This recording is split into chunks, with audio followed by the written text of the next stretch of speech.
Ngày đó anh ngỡ chỉ nhậu một lát, uống dăm ba truy lại nát giống như bao lần. Nhậu xong bon mồm đi hát, ngờ đâu bị em phát hiện lần nữa. Anh chẳng thể nào bào chữa, em mắng anh rằng anh ơi anh khác hơn xưa.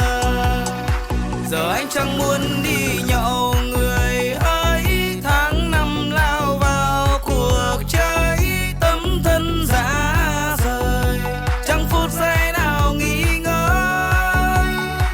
Thì đâu đến mức nặng lời em nói, khiến trái tim này đau nhói.